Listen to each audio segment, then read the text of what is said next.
Please subscribe the channel and don't forget to click the bell icon to get notification about the upcoming videos. بسم اللہ الرحمن الرحیم اللہم صلی علی سیدنا و مولانا و بارک وسلم وصلی علیہ رب زدنی علما. السلام علیکم اسٹوڈنٹس آج جو ہم لوگ ٹاپک پڑھنے جا رہے ہیں وہ تاریخ اسلام اور ہندوستان کی تاریخ دونوں اعتبار سے بہت ہی امپورٹنٹ ٹاپک ہے، اور وہ ٹاپک ہے ہمارا ہندوستان میں اسلام کی آمد، کہ ہندوستان میں کیسے اسلام پہنچا اور یہاں پر اس کی تبلیغ کیسے پھیلی. ٹھیک ہو گیا؟ تو ہم لوگوں نے اسلام کے ابتدائی دور کو دو حصوں میں تقسیم کر رکھا ہے.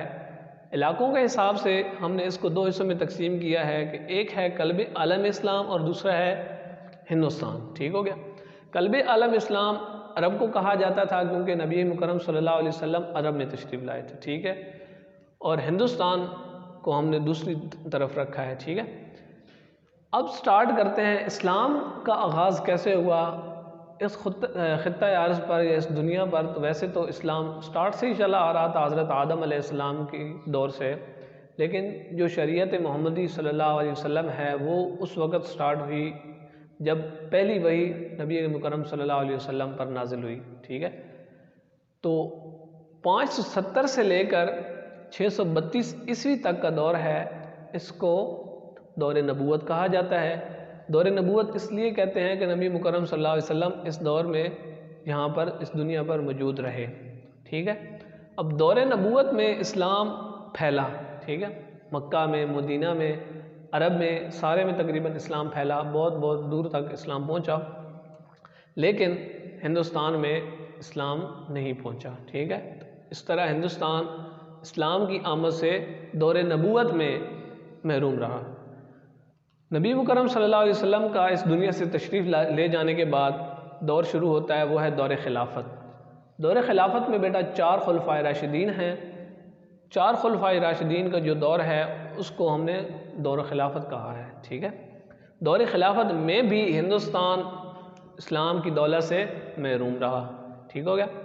ہندوستان میں جو اسلام کی دعوت پہنچ رہی ہے یا اسلام کا آغاز ہو رہا ہے وہ کب ہے؟ دور بنو امیہ میں. ٹھیک ہے؟ دور بنو امیہ کو اصل میں دور ملوکیت بھی کہا جاتا ہے، کیونکہ ملوکیت اس کو کہتے ہیں کہ باپ بادشاہ، بیٹا بادشاہ، پوتا بادشاہ، اس طرح ایک ہی خاندان میں بادشاہ جب چلتی ہے اس کو دور ملوکیت کہتے ہیں. ٹھیک ہے؟ دور ملوکیت یا دور بنو امیہ میں ایک خلیفہ تھے، اس کا نام تھا ولید بن عبد الملک. ٹھیک ہے؟ ولید بن عبد الملک کے دور میں اسلام ہندوستان میں پہنچا کس حساب سے؟ بیٹا عرب تاجروں کے قافلے بحیرہ عرب میں سندھ کے قریب سے گزرتے تھے، تو ایک قافلہ گزر رہا تھا جس کو سندھ کے لوگوں نے، راجہ دار اس وقت سندھ کا بادشاہ تھا، اس کے لوگوں نے اس قافلے کو لوٹ لیا. ٹھیک ہے؟ اور اس میں ایک مظلوم عورت بھی قید ہو گئی.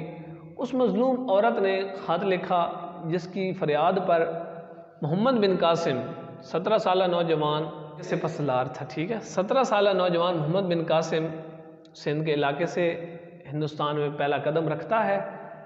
یہ بدلہ لینے کی غرض سے آیا، لیکن اس کے ساتھ عربی مبلغ اسلام بھی آئے. ٹھیک ہو گیا؟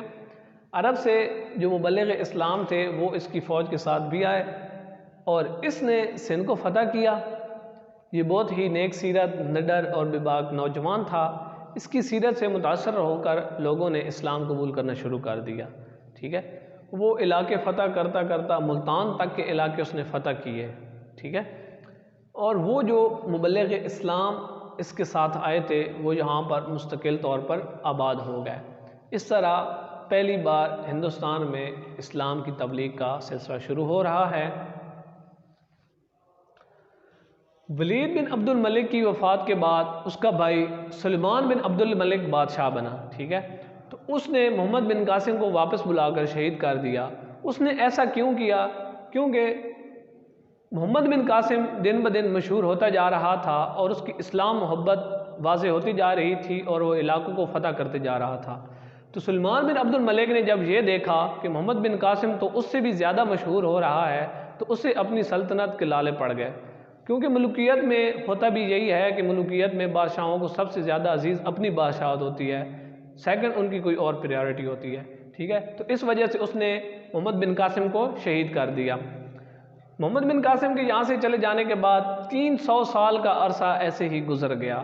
جو لوگ مسلمان تھے وہ کچھ شہید ہو گئے، کچھ علاقوں سے ہجرت کر گئے، تو بہرحال 300 سال کا عرصہ گزر جانے کے بعد پھر شمال مغربی سرحد سے افغانستان والی سائڈ سے غزنوی اور غوری برادران نے حملے شروع کیے، اور ان حملے کر کے انہوں نے ان علاقوں کو اسلامی سلطنت میں شامل کیا۔ اوکے اسٹوڈنٹس، غزنوی اور غوری دور حکومت میں چونکہ لاہور دارالخلافہ تھا، لیکن اس کے بعد جب خاندان غلامہ کے پہلے بادشاہ قطب الدین ایبک نے 1206 میں ہندوستان میں پہلی باقاعدہ اسلامی سلطنت کا قیام عمل میں لایا، تو اس نے دارالخلافہ لاہور سے دہلی شفٹ کر دیا، ٹھیک ہے۔